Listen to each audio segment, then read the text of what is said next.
And here's another favorite that I was looking through the hymnal and saw. Adam Lassiter would send his mother Patricia clips of himself singing hymns. Immortal, invisible, God only wise. The last conversation they had, days before he disappeared on a river in Washington, ended with the same words as every conversation between them. Yeah, I love you.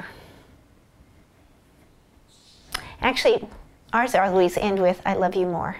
But for a while, Patricia had questions about whether she'd even have a first conversation with her fifth of 8 children.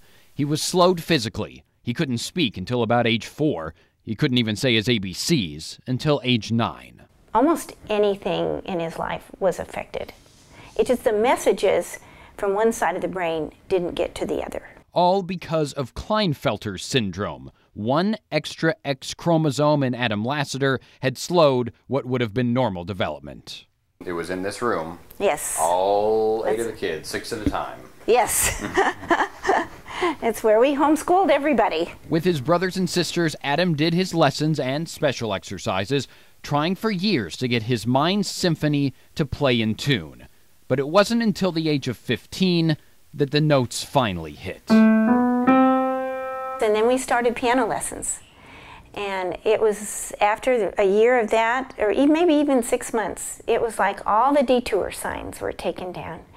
And he started functioning as a normal teenager. So he was 15, almost 16. Adam had been on the swim team for years, but his abilities picked up. He started soccer. He joined Boy Scouts late, but ended up an Eagle Scout. We did all the things that we could possibly do to expand his exposure and his life and his skills. The day before that piano lesson, would you have thought my son can go to college? Never. Never. Never thought it possible. And he went on to Texas A&M and to graduate with honors. Yes, he did. He was in the Corps of Cadets, serving as its scholastic officer at one point, and Adam wanted to be in the Air Force. He loved responsibility. Why? That's a good question. I think it was just in his nature. He loved being in charge, but he also loved serving. Adam worked as a volunteer firefighter and for the Parks and Rec Department in College Station, and courted Erin, who he'd met in college and eventually married in 2010. Then, after 2 years working to convince the Air Force that his Klinefelter syndrome wouldn't hold him back, the boy, whose mind kept hitting roadblocks, became a man in uniform. He was a walking miracle, and I believe that he wanted to be a general, and I think he would have made it.